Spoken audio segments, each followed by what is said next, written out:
আমরা আইছি আল্লাহর কাছে তুন, আসছি কন্তুন আল্লাহর কাছে তুন, বেগুন এইখানে আসিলাম তো আল্লাহ ফাঁকের সাথে। এটা আরেক জটিল কথা, এটাই সর্বসাধারণের আম মজলিসে বলার কথা না, সবাই বুঝবে না।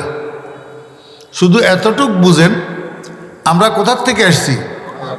আল্লাহর কাছ থেকে। আমাদের ফার্স্ট স্টপিজ যেটা, এটার নাম হচ্ছে আলমে আরওয়াহ। আলমে আরওয়াহ, রুহু জগৎ। সেখানে সব বনি আদম একসাথে সমাবেত ছিল। আল্লাহ পাক সবাইরে সামনে রাখি প্রশ্ন করছিলেন, আলাস্তু বিরব্বিকুম, আমি কি তোমাদের প্রভু নই? তখন সমস্ত বনি আদম একসাথে উত্তর দিছিল, কালু বালা, জি হ্যাঁ, আপনি আমাদের প্রভু। এইখান থেকে আমাদের এই যাত্রা শুরু, যাত্রা শুরু। আল্লাহু আকবার। মরণের পরে আমরা আবার যাব কোথায়? আল্লাহর কাছে। আসছি কার কাছ থেকে? আল্লাহর কাছ থেকে। আবার যাব কোথায়? আল্লাহর কাছে। আসছি আল্লাহর কাছ থেকে, যাব আল্লাহর কাছে। আসছি রুহু জগতের থেকে। রুহু জগতে একটা ক্লাস করিয়ে আইছি। কি করিয়ে আইছি? কিসের ক্লাস? একরারে রুবুবিয়তের ক্লাস। একরারে রুবুবিয়তের ক্লাস, প্রভুত্বের স্বীকারোক্তির ক্লাস। আমাদের প্রধান শিক্ষক আমাদেরকে প্রশ্ন করে জিজ্ঞেস করছিলেন, আলাস্তু বে রব্বিকুম, আমি কি তোমাদের রব নই? আচ্ছা আমাকে বলেন তো, আল্লাহ পাকের আরো 99টা নাম আছে না? আলাস্তু বে খালিকিকুম, আলাস্তু বে মালিকিকুম, আলাস্তু বে রাজিকিকুম, এগুলা জিজ্ঞেস করেন নাই। জিজ্ঞেস করছে আলাস্তু বে রব্বি কুম, তোমাদের রবকে। তা আমরা সেই ক্লাসের মধ্যে আমাদের এই প্রধান শিক্ষকের আমরা বলছিলাম, আমাদের রব আপনি, আমাদের রব আপনি। স্যাররা হুজুররা ক্লাসে ছাত্রদেরকে পড়াইতে পড়াইতে ফাঁকে ফাঁকে আবার জিজ্ঞেস করে না, কি বললাম বল, জিজ্ঞেস করে না? তো আমাদের শিক্ষক আমাদেরকে জিজ্ঞেস করছিলেন, আমি কি তোমাদের রব নই? আমরা সবে একসাথে বলছিলাম হ্যাঁ। ছাত্ররা ক্লাসে যেটা পড়ে, এটা আবার ফাইনাল এক্সামে প্রশ্ন আসেনি, বার্ষিক পরীক্ষায় প্রশ্ন আসে না? তো বার্ষিক পরীক্ষার প্রশ্ন এটার আনসার করতে পারে কোন ছাত্র? যেই ছাত্রের ক্লাসের পড়া মনে থাকে, সেই ছাত্রে। যার ক্লাসের পড়া মনে থাকে না, এটা বার্ষিক পরীক্ষায় আনসার করতে পারে না। বার্ষিক পরীক্ষায় আনসার না করতে পারলে পাস না ফেল। আল্লাহ পাক রব্বুল আলামিন কয়, দুনিয়ার মানুষেরা, আজকে আমি তোমাদেরকে আলমে আরওয়াহের মধ্যে যেটা পড়াই দিতেছি, এটার পরীক্ষা নেব তোমাদের থেকে। বার্ষিক পরীক্ষা কোথায়? কবরে। কোথায়? 1 নম্বর প্রশ্ন, মান খালেকুকা, মান রাজিকুকা, মান ইলাহুকা। না, কি প্রশ্ন? মান রব্বুকা। ওই এখানে পড়াইছিল কি? আলাস্তু বে রব্বিকুম। এখন প্রশ্ন করতেছে কি? মার রব্বুকা। এখন মাঝখানে 60, 70, 80 বছর, 100 বছরের হায়াতে যে সমস্ত হতভাগা ফোড়া কপাল রব বলি যায়, সেগুনে ওই ক্লাসের পড়া মনে নাই। এই জন্য কবরে মার রব্বুকা জিজ্ঞেস করলে রব্বি আল্লাহ বলতে পারবে না। আল্লাহ পাক রব্বুল আলামিন কয়, বান্দা, এই ক্লাসের পড়াইটা মনে রাখার জন্য মা বাপে অনেক সময় কি করে দেখো, মা বাপে টিউশন মাস্টার রাখে, হাউস টিউটর রাখে। ওই ক্লাসের পড়াইগুলাকে হাউস টিউটর দ্বারা, টিউশন মাস্টারের দ্বারা ঘরের মধ্যে আবার ছেলেদেরকে পড়ায়। আবার অনেক সময় শিক্ষা প্রতিষ্ঠানে কোচিং ক্লাস হয়, সেইখানে বেতন দিয়া কোচিং করায়, যাতে ক্লাসের পড়াগুলা ভুলে না যায়, পরীক্ষায় যেন ভালো রেজাল্ট করতে পারে। আল্লাহ পাক রব্বুল আলামিন কয়, দুনিয়ার মানুষেরা, আলমে আরওয়াহের মধ্যে আমি তোমাদেরকে রুবুবিয়তের যে ক্লাস করাইছি, সেইটা যেন তোমরা ভুলে না যাও। দুনিয়ার 60, 70 বছর হায়াতের মধ্যে আমি তোমাদের জন্য আবার সেখানে কোচিংয়ের ব্যবস্থা রাখছি। এই কোচিংয়ে যদি তুমি অংশগ্রহণ করো তাহলে তুমি সেই পাঠ কোনোদিন বলবা না। কোচিংটা কি? কোচিং হইল 5 ওয়াক্ত নামাজ। কোচিং হইল 5 ওয়াক্ত নামাজ। কয় কেমনে 5 ওয়াক্ত নামাজ? কয় দেখো না তুমি প্রত্যেক রাকাতে তোমার 3 অবস্থা। কয় অবস্থা?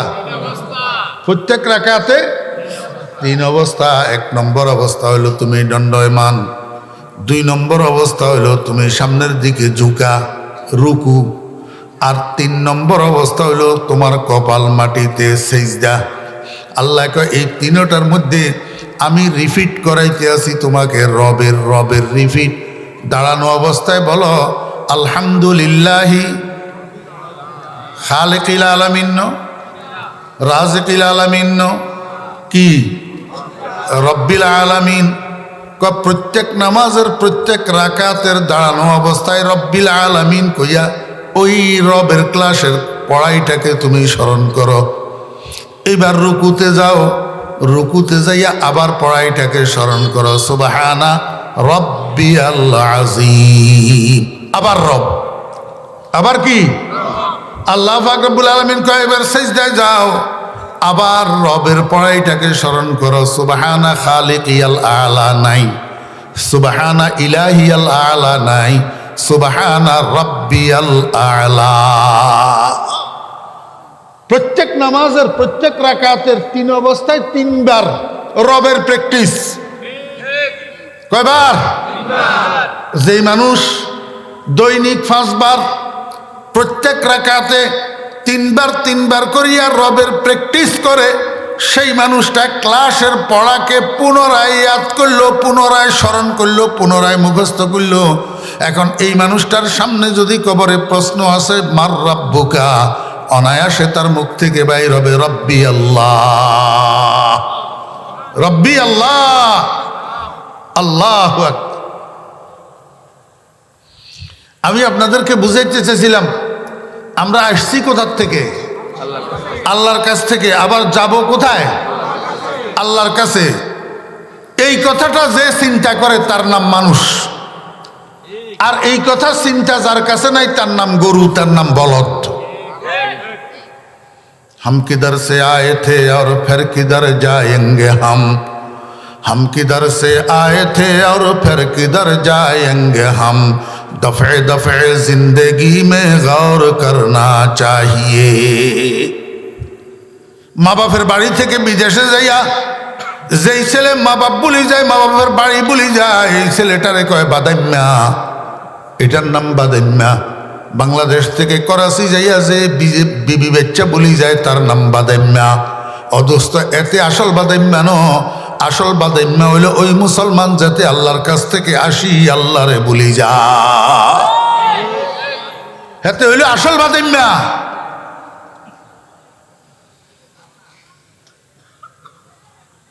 আল্লাহু আকবার। কয় বছর বাদাইম্যাগিরি করছে? কয় বছর? এই বলি গেছে 15 বছর। কয় বছর? 15 বছর পর্যন্ত বাড়ির সাথে আর কোনো যোগাযোগ। 15 বছর পরে খেয়াল হয়েছে বাড়িতে আসবে, তো চিঠি একটা লিখছে বউয়ের নামে, চিঠি লিখছে। এই চিঠিটা পিয়নে আনি বাড়িতে দিয়ে গেছে। ছেলেটা বাড়িতে ছিল না, কারণ ছেলে আল্লাহর রহমতে এখন তাবাল হইছে। 2 বছর বয়স্ক ছেলে যেটারে আব্দুল করিম বাড়িতে রাখি গেছিল, 15 বছর পরে এখন ছেলে এটার বয়স কত? বুঝেছে নি? ওমা কয় না, খালি বুঝনি, বেজালের বয়সও তো এটা, বেজালের বয়সও তো এটাই 15 থেকে 25। এই 10 বছর হলো জীবনের ফাউন্ডেশন। এইটাকে যেই মানুষ নিয়ন্ত্রণ করতে পারে তার জীবন উন্নতির চরম শিখরে পৌঁছায়। আর এইটাকে যে নিয়ন্ত্রণ করতে পারে না, এই বয়সের মধ্যে যার যার যেই বদভ্যাস গড়ে উঠে, এই বদভ্যাস 90 বছরেও যায় না। 90 বছরে এই 15 থেকে 25 এই বয়সটার মধ্যে অভ্যাস যেটা গড়ে উঠে, এই অভ্যাস নিয়ে তাকে জীবন কাটাইতে হয় 90 বছর পর্যন্ত। এটা পরিবর্তন হয় না। মিথ্যা কই কই 15 থেকে 25 পর্যন্ত বয়স হয়েছে, মিথ্যা কই কই। এখন 60 বছর বয়স হয়েছে, এখনো এত মিথ্যা কথা ছাড়া যায় না।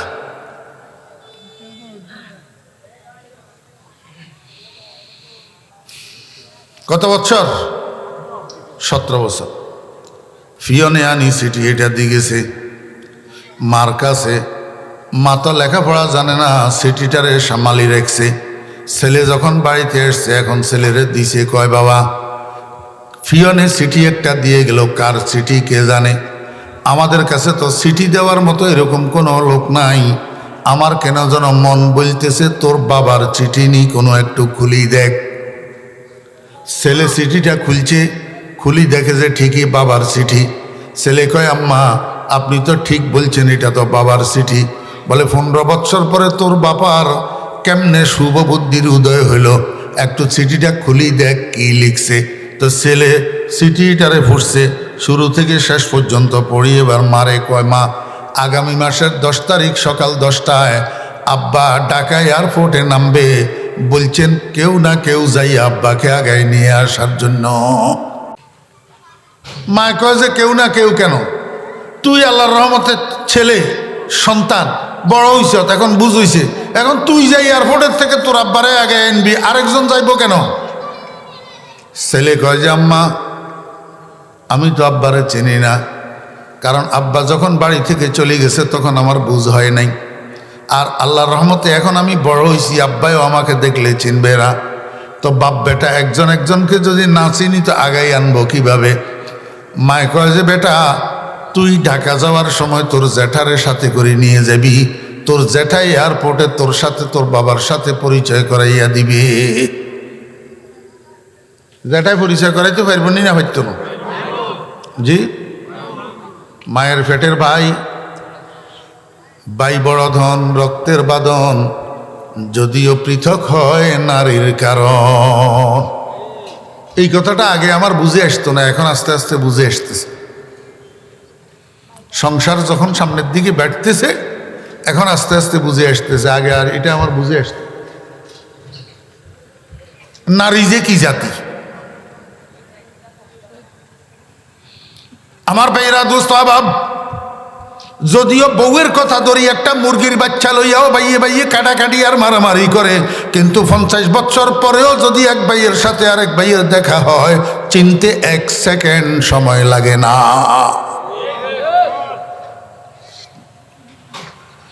এয়ারপোর্টে গেছে জ্যাঠাবাতি যা দোনোজন, এয়ারপোর্টে যাইয়া পৌঁছাইছে দিনের 8টার সময়। এখনো ফ্লাইট ল্যান্ড করার আরও 2 ঘন্টা বাকি আছে। ফ্লাইট ল্যান্ড করার পরেও মাল সামানা লইয়া ইমিগ্রেশন করে এয়ারপোর্ট থেকে বাইরে হইতে কমপক্ষে আরও 1 ঘন্টার সময় লাগে। তাহলে 3 ঘন্টা আগে যাইয়া বসে রয়েছে এয়ারপোর্টে সকাল 8টায়। এখন জ্যাঠা তো বুড়া মানুষ, অনেক দেখছে এয়ারপোর্টের রং তামাশা দেখার ওনার কোনো শখ নাই। উনি এয়ারপোর্টের এক কোনায় যাইয়া বসি বসি বিশ্রাম করতেছে, আর এই বিশ্রামের মধ্যে ঘুম আসি গেছে, বসি বসি ঘুমায়। তরুণ ছেলে আব্দুর রহিম, বয়স মাত্র 17 বছর, আর কোনোদিন এয়ারপোর্টেও যায় নাই, এয়ারপোর্টের রং তামাশাও দেখে নাই। এই জন্য এয়ারপোর্টের মেইন গেট যেখান দিয়া বিদেশি যাত্রীরা বাইরের দিকে আসে, এই গেটের এক পাশে হেলান দিয়া দাঁড়াইয়া রয়েছে, তামাশা দেখতেছে, যাত্রীরা আসতেছে আর বাপের জন্য অপেক্ষা করতেছে। কোনখান দিয়ে 3 ঘন্টা সময় পার হয়ে গেছে বলতেও পারে না। দিনের 11টার সময় হঠাৎ দেখে ভিতরের দিক থেকে অর্ধবয়স্ক একটা মানুষ, চুলদাড়ি আধা সাদা আধা কালো, এয়ারপোর্টের একটা ট্রলির মধ্যে বড় বড় 3টা লাগেজ লইয়া বাইরের দিকে আসতেছে। এয়ারপোর্টের গেট ক্রস করিয়া যখন বাহিরে কদম রাখছে, এই পোলাইটারের সামনে পাইছে। পোলাইটারের সামনে পাইয়া কয় বাবারে তুমি কার ছেলে তো জানি না, আমি তো বড় বিপদে পড়ছি, আমার লাগেজ হলো 3টা কিন্তু হাত হলো 2টা। এখন এয়ারপোর্টের ট্রলি তো সামনের দিকে আর নেওয়া যাবে না, আর এইখানে কোনো গাড়ি ঘোড়াও তো দেখতেছি না। ওই যে সামনে বড় রাস্তা দেখা যায়, সেইখানে গেলে আমি গাড়ি পাবো। তুমি একটু আমার একটা লাগেজ আমাকে একটু আলগাইয়া রাস্তা পর্যন্ত পৌঁছাইয়া দাও না বাবা। সুন্দর করি বলছি, কি করি সুন্দর করি, পোলায় বুড়ার লাগেজ বহন করা তো দূরের কথা, লাগেজ আলগানো তো দূরের কথা, এমন জোরে থাতি মারছে, হেই বুড়া কে তুমি, আমাকে কেন তোমার লাগেজ আলগাইতে কইলা, আমার এয়ারপোর্টের কুলি মনে করছো, আমার আব্বা আসবো কিছুক্ষণ পরে বিদেশ থেকে। থাতি মারছে যে থাতির লগে জেডা লাফাই উঠছে, জেডার ঘুম ভাঙ্গি গেছে। হ্যাঁ, মনে মনে কয় আমার বাতি যে এটা তো এমনি বেজাইল্লা, যেখানে যায় সেখানে খালি মানুষের সাথে ঝগড়া লাগায়, এরকম বেজাইল্লা ফোলা রাজীবপুর নাই। হ্যাঁ আসেনি? এই ফোলাফাইন বেজাইল্লা হয় কন্তুন, ফোলাফাইন বেজাইল্লা কন্তুন হয়। দোস্ত মনে কষ্ট নিবেন তো, না হইলে কইতাম ফোলাফাইন বেজাইল্লা হইতো মা বাপের দোষে। কার দোষে? বুয়াত পাকি জাতি নত পাকে কেরদার, জেনা জাদা না বাসদ জুজে জেনা কার। বাপ ভালো তার বেটা ভালো, মা ভালো তার জি, গাই ভালো তার বাছুর ভালো, দুধ ভালো তার ঘি। সব ভ্রান্ত বাপের সন্তান কোনোদিন বেজাল্লা হয় না। বেজাল্লা বলা বেজাল্লা হয় কেন? নিশ্চয় বীজে গন্ডগোল আছে।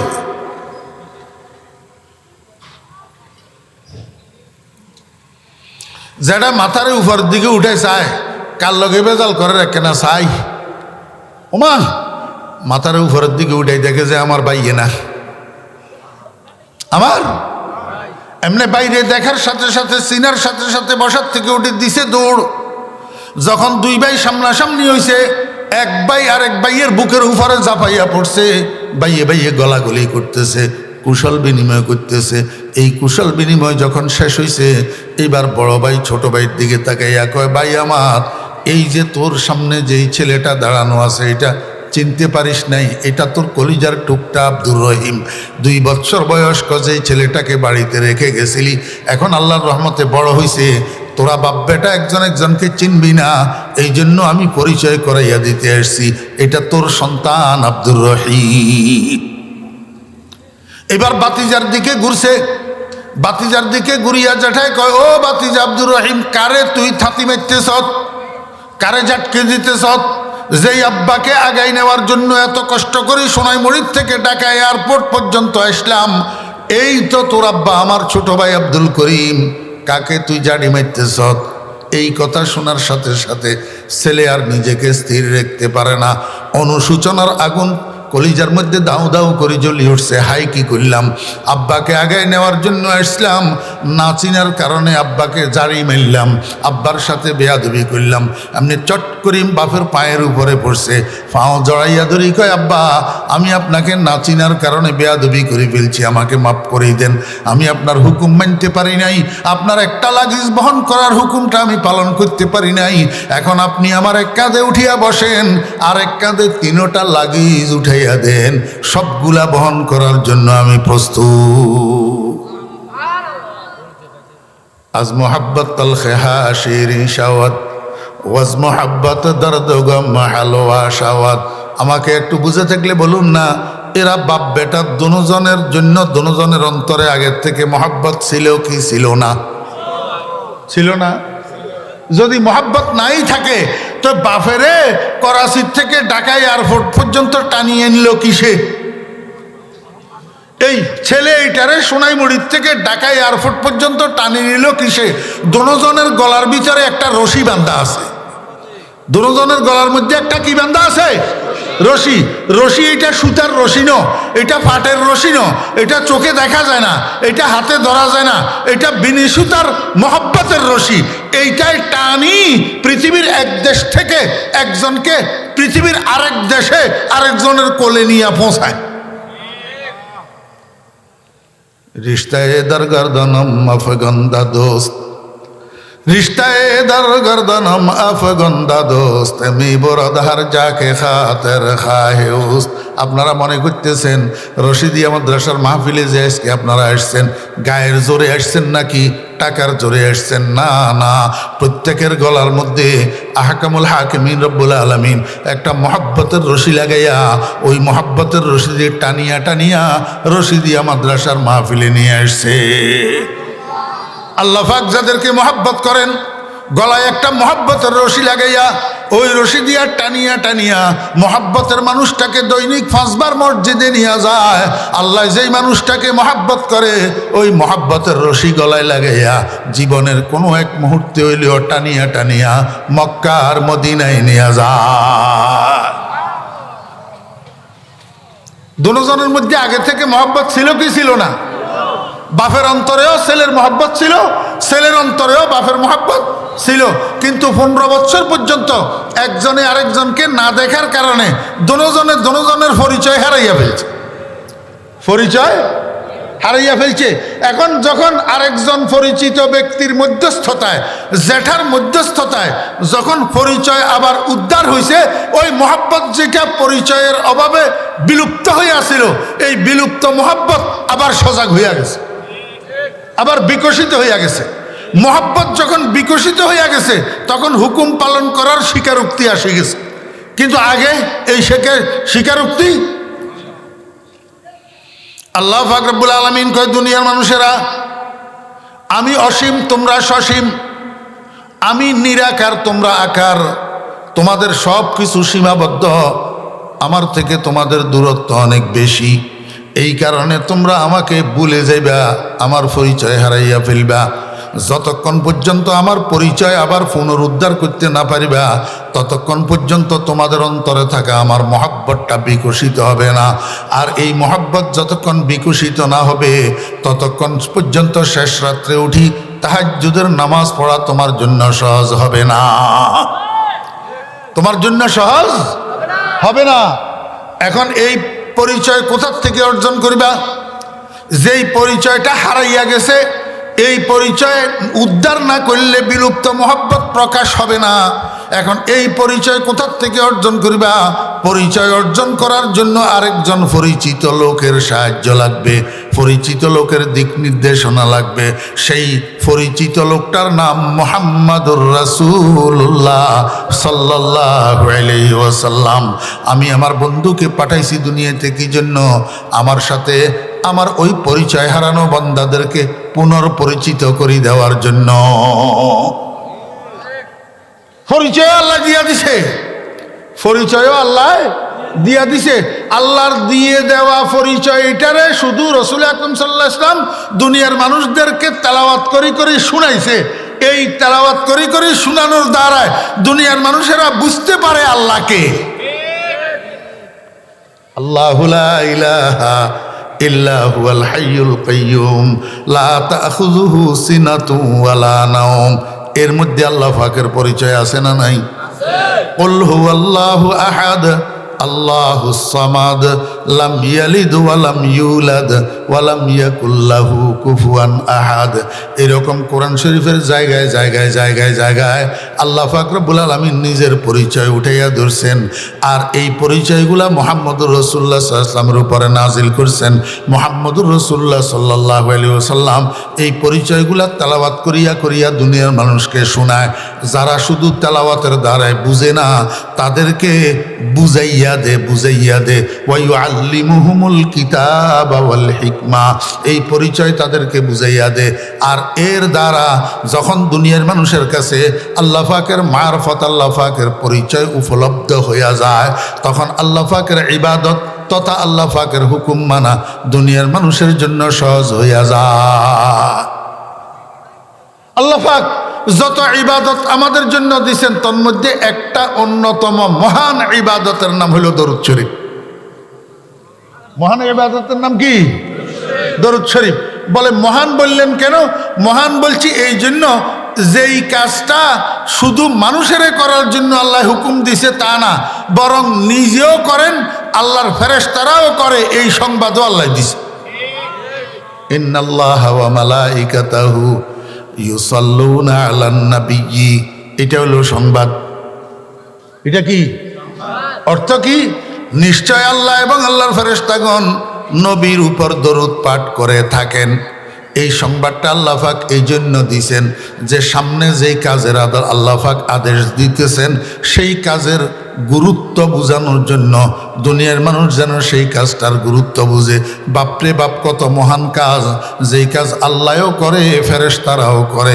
এখন আল্লাহ পাক রব্বুল আলামিন কয়, ইয়া আইয়ুহাল্লাযীনা আমানু সাল্লু আলাইহি ওয়া সাল্লিমু তাসলিমা। হে দুনিয়ার মানুষেরা, হে দুনিয়ার ঈমানদারগণ, তোমরা আমার নবীর উপরে দুইটা কাজ করবা, দুইটা কাজ। একটা সালাত পাঠ করিবা, আর একটা সালাম পাঠ করিবা। কয় কাজ?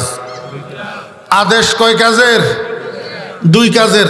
একটার নাম সালাত, আর একটার নাম সালাম। একটার নাম সালাত, আর একটার নাম সালাম। ও ভাইরা, দোস্ত আহবাব, দরুদ ও সালাম, দরুদ ও সালাম। এইটা রসুল আকরাম সাল্লাল্লাহু আলাইহি ইসলামের উম্মত যত ইমানদার দুনিয়াতে আছে, সমস্ত ইমানদারের জন্য মহান একটা ইবাদত। দোস্ত আহবাবেরা, কিরকম ইবাদত? আল্লাহর হাবিব জনাব রাসূলুল্লাহ সাল্লাল্লাহু আলাইহি ওয়াসাল্লাম ইরশাদ করেন, ও দুনিয়ার মানুষেরা, কাল কিয়ামতের ময়দানে 4 প্রকারের মানুষের জন্য বেহেশত আকাঙ্ক্ষিত হইয়া থাকবে। কেন আসে না, কেন আসে না, কেন আসে না? এই 4 প্রকারের মানুষের মধ্যে এক প্রকারের মানুষ হলো ওয়ামান সাল্লাহ আলা হাবিবির রহমান। যে সমস্ত মানুষ অবসর সময়গুলাকে কাজে লাগাইয়া এই অবসর সময়গুলা আল্লাহর হাবিব জনাবে মুহাম্মদুর রাসূলুল্লাহ সাল্লাল্লাহু আলাইহি ওয়াসাল্লামের উপর দরুদ পাঠ করিয়া করিয়া কাটাইছেন, দরুদ পাঠ করিয়া করিয়া অবসর সময়গুলা কাটাইছেন। সাল্লাল্লাহু আলাইহি ওয়াসাল্লাম, সাল্লাল্লাহু আলাইহি ওয়াসাল্লাম। আমার বেহরা দোস্ত আহবাব, কথা এখন লম্বা করার আমার সময় অনুমতি দিতেছে না, কিন্তু একটু সামান্য একটু না বললেই তো নয়। একবার যদি দরুদ শরীফ পাঠ করেন, 10টা রহমত আপনি পাবেন, 10টা গুনাহ মাফ হবে, 10টা নেকি আমল নামায় লেখা হবে। আমার বেয়েরা, ইসমাইল আলাইহিস সালামের বংশ থেকে 10টা গোলাম আজাদ করার সওয়াব আপনার আমল নামায় লেখা হবে। যেই মানুষটা সর্বদা দরুদ শরীফ পাঠ করতে অভ্যস্ত, এই মানুষটার মৃত্যুর সময় আল্লাহর রহমতে খাতেমা বিল খায়ের হওয়া কনফার্ম। খাতেমা বিল খায়ের হওয়া কনফার্ম। ও বেরা দোস্ত আহবাব, যেই মানুষটা সব সময় বেশি বেশি দরুদ শরীফ পাঠ করতে অভ্যস্ত, এই মানুষটা স্বপ্নের মধ্যে আল্লাহর হাবিব জনাবে রাসূলুল্লাহ সাল্লাল্লাহু আলাইহি ওয়াসাল্লামের জিয়ারত নসিব হবে ইনশাআল্লাহ। আর মনে রাখবেন, কোনো মানুষের যদি সৌভাগ্যক্রমে স্বপ্নে মুহাম্মদুর রাসূলুল্লাহ সাল্লাল্লাহু আলাইহি ওয়াসাল্লামকে দেখে, কিয়ামতের ময়দানে আল্লাহর হাবিব তার জন্য সুপারিশ করা আল্লাহর হাবিবের উপরে ওয়াজিব হবে। পালান নবী সাল্লাল্লাহু আলাইহি ওয়াসাল্লাম, মান জারানি ফিল মানামে মান রাআনি ফিল মানামে রাআনি হাক্কা ওয়া মান রাআনি ফিল মানামে ওয়াজাবাত লাহু শাফাআতি আও কামা ক্বালান নবী আলাইহিস সালাতু ওয়াস সালাম। আপনারা আমরা রাসূল আকরাম সাল্লাল্লাহু আলাইহি ওয়াসাল্লামকে দেখছি? কোথার থেকে দেখব? আমাদের থেকে 1500 বছর আগে রাসূল আকরাম সাল্লাল্লাহু আলাইহি ওয়াসাল্লাম দুনিয়ার থেকে চলে গেছে। এখন যদি আমরা নবীজিকে দেখতে চাই, তাহলে একটা শুধু ব্যবস্থা আছে, স্বপ্নযোগে দেখার। কি ব্যবস্থা? স্বপ্নযোগে। রাসূল আকরাম সাল্লাল্লাহু আলাইহি ওয়াসাল্লামকে মহব্বত করি আমরা? জি। আমার বেরা দোস্ত আহবাব, এখন তো সারা বাংলাদেশের মধ্যে শুধু একটাই বয়ান চলতেছে ফিলিস্তিনের পক্ষে, ইসরায়েলের বিরুদ্ধে। সারা বাংলাদেশের মধ্যে এই আলোচনাটা চলতেছে, ফিলিস্তিনের বিরুদ্ধে ইসরায়েল, ফিলিস্তিনের পক্ষে ইসরায়েলের বিরুদ্ধে। দেখছেন নি কোন ব্যাকলের ব্যাকল?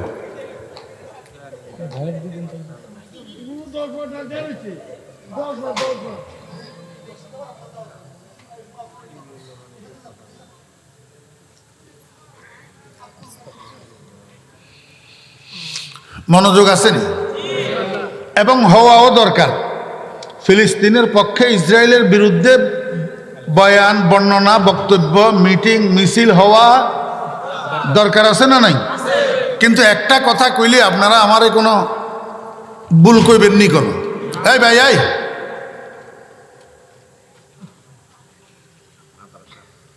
এই ডিস্টার্ব করলেন না, পরেও তো ভাবতেন। মনোযোগ আসেনি? একটা কথা কইলে শুনেন, মানুষের মুখে আর কাজে মিল হওয়া চাই না? জি।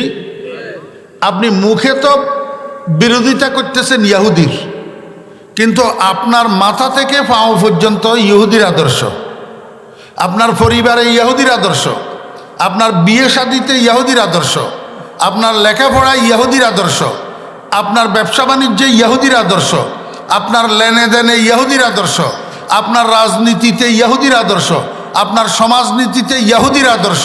অমুসলমান, লজ্জার কথা নো, আমি যার বিরুদ্ধে কই তার পদাঙ্ক অনুসরণ করি কেমনে?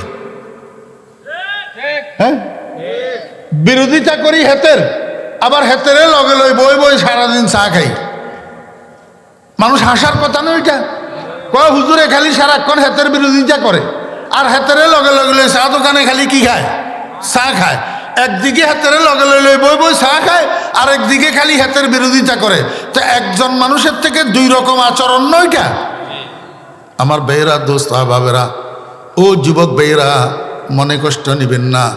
যদি সত্যিকার অর্থে মনে প্রাণে মোহাম্মদুর রাসূলুল্লাহ সাল্লাল্লাহু আলাইহি ওয়াসাল্লামকে ভালোবেসে থাকেন, তাহলে সর্বান্তকরণে ইহুদি খ্রিস্টানকে বর্জন করুন, ইহুদি খ্রিস্টানের আদর্শকে বর্জন করুন।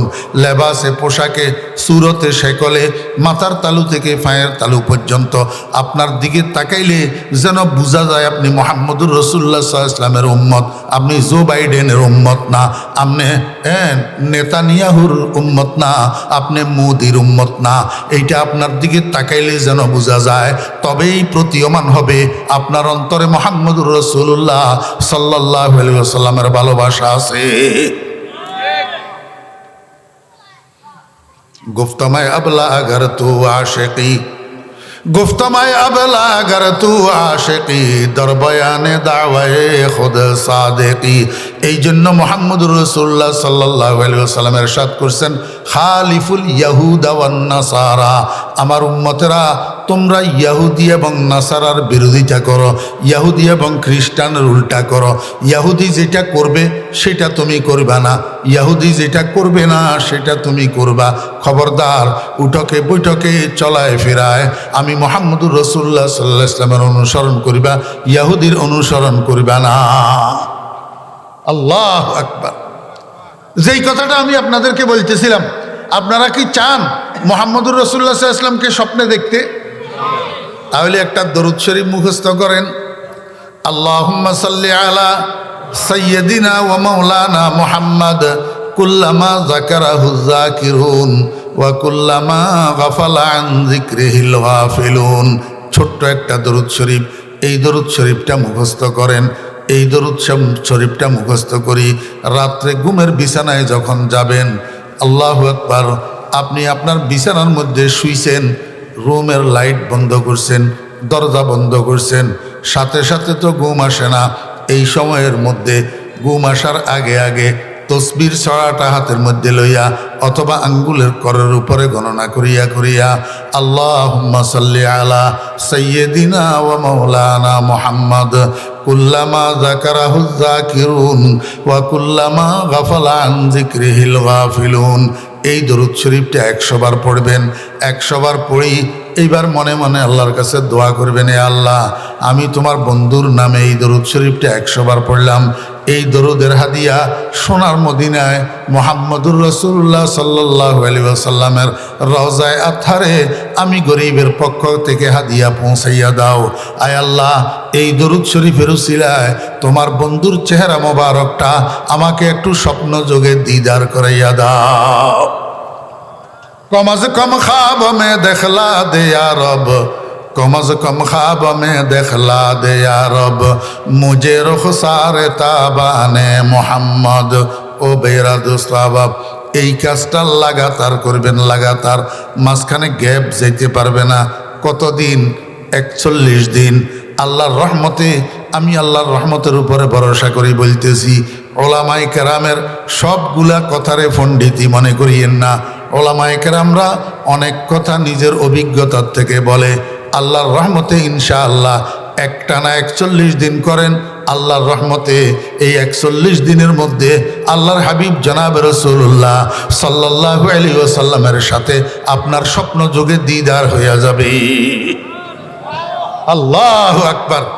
মুখস্থ করবেন, আল্লাহুম্মা সাল্লি আলা সাইয়্যিদিনা ওয়া মাওলানা মুহাম্মদ কুল্লামা যাকারাহু যাকিরুন ওয়া কুল্লামা গাফালা আন যিকরিহিল গাফিলুন।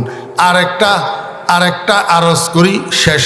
সেই আরজটা হইল, আপনারা বাজারে যে সমস্ত পণ্য খরিদ করেন, হ্যাঁ, আমাদের দৈনন্দিন জীবনের ব্যবহারিক পণ্য, খাওয়ার পণ্য, পানীয় পণ্য, এগুলা ইসরায়েলি কোম্পানির কিনা একটু যাচাই করবেন, প্রাণ কোম্পানির কিনা একটু যাচাই করবেন। যদি দেখেন ইসরায়েলি কোম্পানি, প্রাণ কোম্পানি, এগুলারে মেহরবানি করে বর্জন করবেন। মেহরবানি করে কি করবেন? বর্জন করবেন। প্রাণের কোনো পণ্য খরিদ করবেন না।